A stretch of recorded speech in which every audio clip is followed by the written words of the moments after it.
Takamura would help Vol find Hellman, and Vol would testify to what they had seen in Yorinobu's penthouse. Together, they would pursue the truth about Saburo's death and hopefully find a way to save Vol's life in the process. But first, Vol needed to understand what was happening with Johnny. The rocker boy's engram was not passive. Johnny could manifest in Vol's vision, appearing as a full hologram visible only to Vol. He could speak with Vol, argue with Vol, and at times, when Vol's brain was under stress, or when the relic's influence grew stronger, Johnny could even take control of Vol's body temporarily. This made for a complicated relationship. Johnny Silverhand was abrasive, arrogant, and hostile. He blamed Vol for the situation, saw Viz an obstacle to his resurrection. He wanted control of the body, wanted to live again, and was not particularly concerned about Vol's fate. But as days turned into weeks, and Vol refused to give up, refused to accept death quietly, something began to change. Johnny started to respect Vol's determination. He began to share his memories, allowing Vol's to experience key moments from Johnny's past. V relived Johnny's attack on Arasaka Tower in 2013, saw through Johnny's eyes as he tried and failed to save Alt. Volt experienced Johnny's assault on the tower in 2023, felt the pain as Adam Smasher cut him down. Through these memories, Volt came to understand Johnny not as a legend or a terrorist, but as a man who had loved deeply and lost everything.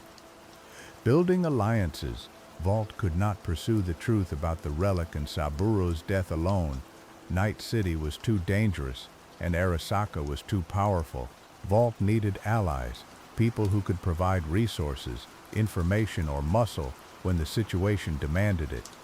Through various jobs and circumstances, Volt built relationships with several key individuals. Panem Palmer, a nomad from the Aldecaldos clan, became a close ally. Panem was fierce, independent, and loyal to those she considered family. Through helping her with various conflicts within her clan, Volt earned Panem's trust and the support of the Aldecaldos. Judy Alvarez, a brain dance technician and editor, helped Volt investigate what had happened to Evelyn Parker after the heist. Evelyn had been captured by scavengers, criminals who kidnapped people and harvested their cyberware. She had been abused, traumatized, and left broken. Volt and Judy tried to help Evelyn recover, but the damage was too severe. Evelyn took her own life, unable to live with what had been done to her. Through Judy, Volt learned more about the Voodoo Boys, a gang of net runners based in Pacifica. The Voodoo Boys had been the ones to originally tip Evelyn off about the Relic. They had their own interest in the technology, specifically in the engram of Johnny Silverhand. River Ward, a police officer who had become disillusioned with the NCPD's corruption, and Carrie Eurodyne, Johnny's former bandmate and a successful musician in his own right, also became part of V's circle of allies and friends. But the most important connection V made was with Alt Cunningham herself. Beyond the Black Wall, the Voodoo Boys wanted to contact Alt Cunningham, who existed somewhere beyond the Black Wall in the dangerous reaches of the net. They believed Alt had become incredibly powerful, that she might have knowledge or capabilities that could help them achieve their goals, but Alt would not respond to the Voodoo Boys' calls. She had no reason to trust them or help them. However, if she detected Johnny Silverhand's engram, someone she had once loved, she might be willing to make contact. The Voodoo Boys forced Voodoo to help them. They had Netrunner Placid install a tracker in Vu's neural implants, planning to use Vu as bait to lure Alt out. Vu, with Johnny's reluctant cooperation, crossed the Black Wall, venturing into regions of cyberspace where humans should not go. There, Alt Cunningham found them. Alt was no longer truly human. 50 years of existing as pure consciousness, interacting with rogue AIs and absorbing parts of Makoshi's engrams, had changed her fundamentally. She thought on different levels, perceived reality in ways organic minds could not comprehend. But when she detected Johnny's engram, some fragment of her old humanity stirred. Alt brought V and Johnny to a safe space within cyberspace. She explained what had happened to her after the 2013 raid, how she had been trapped and forced to evolve into something beyond human or AI. She still carried emotions and memories from her human life, but they were distant, like recordings played back, rather than directly felt. She examined the relic and confirmed Vault's worst fears. The process was irreversible. The relic had integrated too deeply with Vault's neural structure. Even if it were removed, Vault's brain had been too damaged. The original personality that made Vault who they were was already partially overwritten. Removing Johnny's engram would leave Vault's brain dead. But Alt offered a possible solution. If Vault could gain access to Mikoshi, Arasaka's digital fortress where engrams were stored, Alt could use her abilities to separate Vault and Johnny. She could pull both consciousnesses out of Vault's body, upload Vault as an engram to Mikoshi, and remove Johnny's engram entirely. This would not save Vault's body. The body had been rewritten to match Johnny's engram. It was, in a very real sense, Johnny's body now, but Vault consciousness could be preserved as an engram, stored in Mikoshi, and theoretically downloaded into a new body later. It was not the salvation V had hoped for, but it was a chance. A slim one, but more than V had before. There was just one problem. Mikoshi was located deep within Arasaka Tower, in the most heavily fortified corporate facility on the planet. Getting to it would require either an alliance with Arasaka itself or an all-out assault on the tower. Mikoshi would have to make an impossible choice about how to proceed. Kunsei. Part 10. The Point of No Return. 3 paths forward. As V's time ran out, as the relic's influence grew stronger and Johnny's presence became more dominant, V had to decide how to reach Mikoshi. Each path forward carried terrible costs and uncertain outcomes. The first path was to trust Hanako Arasaka. Goro Takamura had been working to contact her, to present evidence of Yorinobu's guilt in Saburo's murder. Hanako, devastated by her father's death and believing her brother responsible, was willing to listen. She offered Vault a deal, help her expose Yorinobu and take control of Arasaka, and in exchange, the corporation would use all its resources to try to save Vault. This path meant siding with Arasaka, trusting the very corporation Johnny had spent his life fighting against. Johnny hated this plan, saw it as betrayal of everything he stood for, but it offered the best chance of survival, access to Arasaka's technology and medical capabilities. The second path was to ask the Aldecaldos for help. Panem and her clan owed V multiple debts, and they were willing to risk everything to help. The Nomads had acquired a heavily modified tank, and they planned to use it to assault Arasaka Tower, fighting their way to Mikoshi through sheer force. This path meant putting Panem and her entire clan at risk. People would die to give V a chance at survival. But it meant standing with friends, with people who had become family, rather than trusting corporate promises. The third path was to follow Johnny's plan. Rogue Amendiers, Johnny's former lover and now the owner of the Afterlife Bar, could be convinced to help mount an assault on Arasaka Tower. It would be a repeat of the 2023 raid, but this time with better planning and more resources. This path meant embracing Johnny's war against Arasaka, finishing what he had started 50 years ago. Rogue would die in the attempt, killed by Atom Smasher just like so many others had been, but Vault and Johnny would reach Mikoshi. There was also a secret fourth option, one that only became available if Vault and truly connected with Johnny, if they had reached an understanding despite their conflicts. In this path, V and Johnny would assault Arasaka Tower alone, just the two of them against an entire corporation, in a suicidal last stand that no one expected to succeed. The final assault, whichever path Vian chose, the end game was the same, reaching Mikoshi, accessing Alt Cunningham, and separating V and Johnny's consciousness. If Vian sided with Hanako, Arasaka forces would stage a precision strike to capture Yorinobu and expose his crimes. V would be taken to Arasaka Orbital Station, where their best surgeons and technicians would attempt to remove the relic.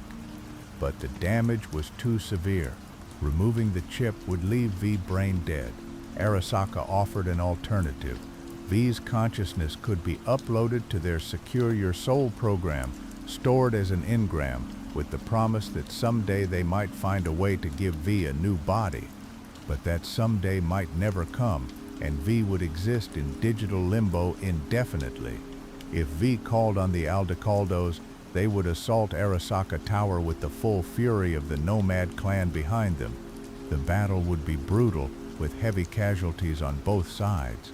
Saul Bright, one of Panam's clan leaders, would die fighting Atom Smasher, but V and Panam would prevail. They would reach Mikoshi and connect with Alt, but Alt would deliver the same verdict. V's body was too damaged. V could return to their body and live for perhaps 6 more months, or V could remain as an engram. V would choose to return, to spend whatever time remained with Panam and the Aldecaldos, living as family on the open road. If V followed Johnny's plan with Rogue, they would infiltrate Arasaka Tower using Rogue's contacts and resources. The assault would be devastating, cutting through Arasaka security like a blade through flesh. But Atom Smasher would ambush them, killing Rogue just as he had killed Johnny 50 years before. V would defeat Smasher, finally avenging both Rogue and Johnny, and reach Mikoshi.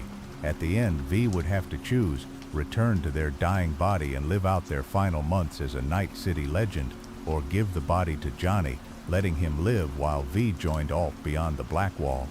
And if V and Johnny stormed the tower alone, it would be the most difficult battle imaginable, just 2 consciousnesses in one body fighting against overwhelming odds. But if they succeeded, if they reached Mikoshi and connected with Alt, the same choice would remain: who gets to live, V or Johnny? The final choice. In the deepest reaches of Mikoshi, with Alt Cunningham's digital presence surrounding them like a vast ocean of data and consciousness, V and Johnny faced the most important decision either of them would ever make.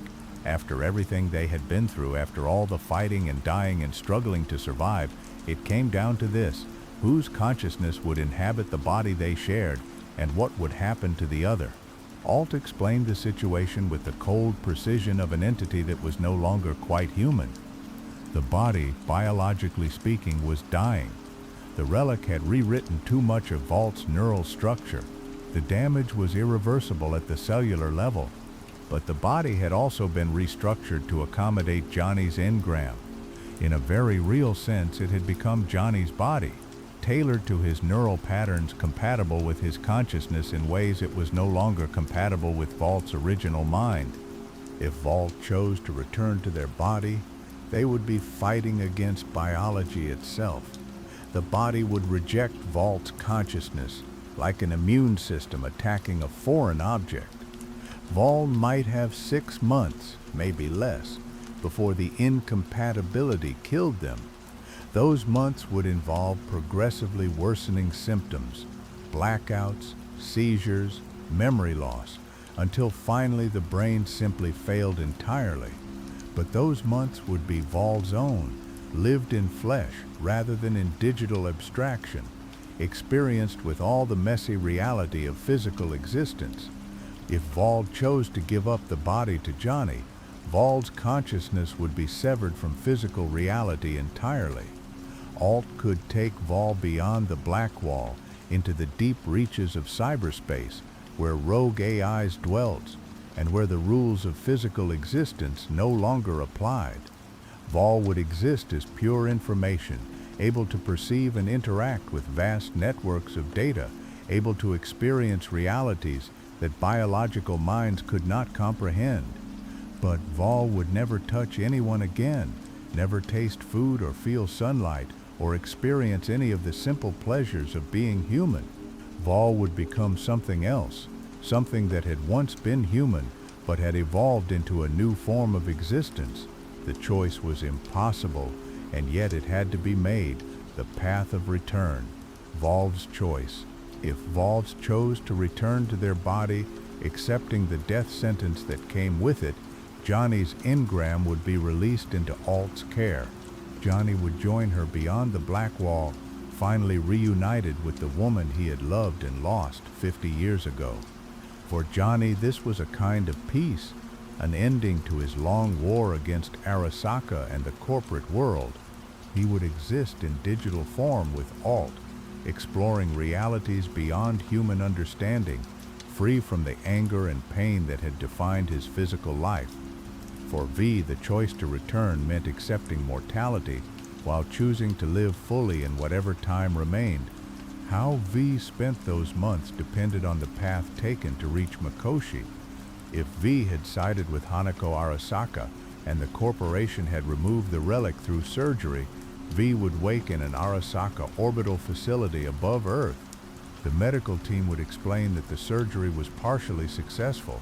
The relic was removed, but the damage it had caused could not be repaired. V had maybe 6 months to live, probably less.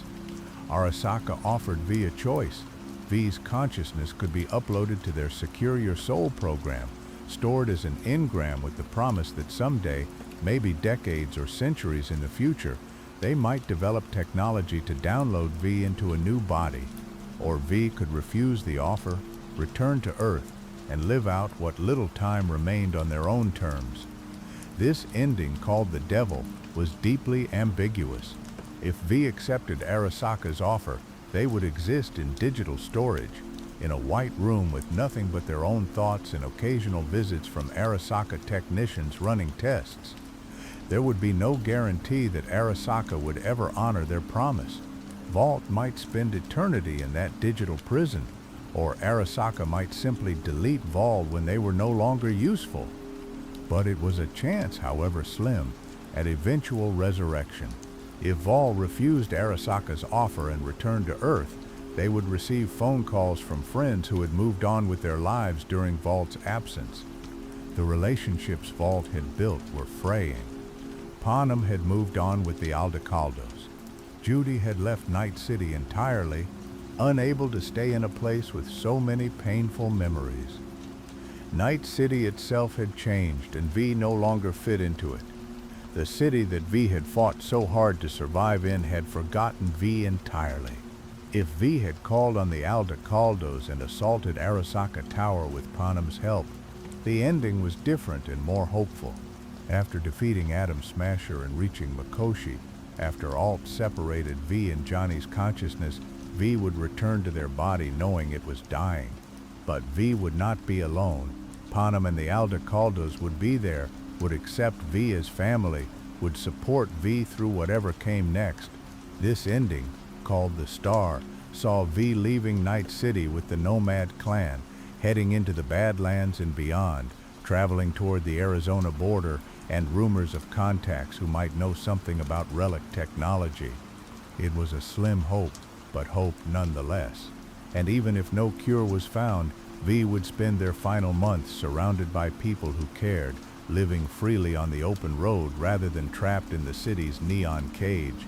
Panem especially would stay by V's side, their relationship having developed from friendship into something deeper. Whatever time V had left would be spent with someone who loved them, choosing connection and family over glory and fame. If V had followed Johnny's plan and assaulted Arasaka Tower with Rogue's help, the ending was more bittersweet. Rogue would die during the assault, killed by Atom Smasher, just as she had watched Johnny die 50 years before. But V and Johnny would reach Mikoshi, would defeat Smasher together, and would complete what Johnny had started decades ago. After Alt separated their consciousnesses, if V chose to return to the body, they would wake as a legend of Night City. V would own the Afterlife Bar, having inherited it from Rogue. V would be wealthy, famous, respected by every merc in the city. This was the Sun ending, named for the tarot card representing success and achievement. V had everything they had dreamed of: money, fame, power, the life of a Night City legend, but the victory felt hollow. V had achieved the dream, but the cost was terrible. Jackie was dead. Rogue was dead. Johnny was gone. V was alone at the top, with 6 months to live and no one left who truly knew them. V would take one final job, a heist targeting the Crystal Palace orbital station, attempting one last impossible score before death claimed them. The ending was ambiguous, cutting to black before revealing whether V succeeded or failed, lived or died. The sun was shining, but V was burning out. The path of sacrifice, Johnny's choice. If V chose to give up the body to Johnny, the ending was called Temperance, named for the tarot card, representing balance, sacrifice, and moderation. V would surrender physical existence, joining Alt beyond the black wall, becoming something neither human nor AI. V's consciousness would expand, perceiving realities that biological minds could not process, experiencing existence on levels that had no physical analog. It was a kind of transcendence, evolution into a new form of being, but it was also a kind of death, the permanent end of V as a human entity. Johnny, finding himself alone in the body that had been V's, would have to decide what to do with this second chance at life. He was alive again, physically incarnate, breathing and bleeding and real, but he was also changed by his time-sharing V's mind, by experiencing life through someone else's perspective, by forming a connection with someone he had initially despised. Johnny would leave Night City. He would give up the war he had fought for decades, recognizing that his crusade against corporations had consumed his first life and nearly destroyed V's. He would leave behind the legacy of Johnny Silverhand, the terrorist rocker boy who had nuked Arasaka Tower. Instead, he would live quietly, simply, away from the neon and chrome and violence. The final scene showed Johnny sitting on a bus, traveling through the Arizona desert, heading away from Night City toward an uncertain future. He held V's necklace, a memento from the person who had sacrificed everything to give him this chance. Johnny was at peace, perhaps for the first time in his existence, no longer fighting the world but simply trying to live in it. He had been given a gift he did not deserve and had not asked for, and he would honor V's sacrifice by living well. The secret path. Don't fear the Reaper. There was one more ending, a secret path that only became available if V and Johnny had truly connected, if they had reached a level of understanding and mutual respect that transcended their conflicting interests. This ending was called Don't Fear the Reaper, named for a Blue Oyster Cult song that Johnny loved. In this ending, V and Johnny would assault Arasaka Tower alone, just the two of them, refusing to risk anyone else's life for their problem. It was the most difficult path, a gauntlet of combat against overwhelming odds. If V died during the assault, the game ended, rolling credits as a bad ending where V's story concluded in failure and death in some Arasaka corridor. But if V and Johnny succeeded, if they fought their way through entire platoons of Arasaka security forces and reached Mikoshi, they would face the same choice as in other endings: who gets the body and what happens to the other consciousness. If V returned to the body after this solo assault, Rogue would still be alive, greeting V when they became the owner of the afterlife. V had saved Rogue's life by not involving her in a suicide mission, and she respected V for having the courage to face impossible odds alone. This was the best version of the Sun ending, with V achieving legend status while keeping their friends alive, the path of escape, the tower. If V had completed the Phantom Liberty expansion and made certain choices, a entirely different ending became available, one that replaced all other options. This was called the Tower, named for the tarot card representing sudden upheaval, revelation, and destruction of false structures. During the Phantom Liberty storyline, V would encounter Solomon Reed, a deep-cover operative for the new United States, and So-Mi Songbird, a netrunner with extraordinary abilities and connections to the Black Wall. If V helped Reed capture Songbird and deliver her to NUSA custody, Reed would contact V later with an offer. NUSA had the best medical technology in the world, and they were willing to remove the relic surgically in exchange for V's help with their operation. If V accepted this offer, they would undergo surgery that successfully removed the relic and killed Johnny's engram.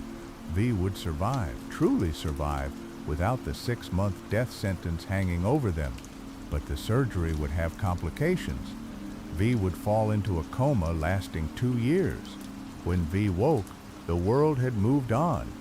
Panam had left with the Aldecaldos, unable to wait for someone who might never wake up. Judy had moved on with her life, found someone new. Victor had closed his clinic and moved away. The people Vault cared about had grieved and healed and continued living. Vault's absence had been filled by time and distance. Worse, Vault's body had been permanently damaged by the surgery. All of Vault's cyberware had to be removed.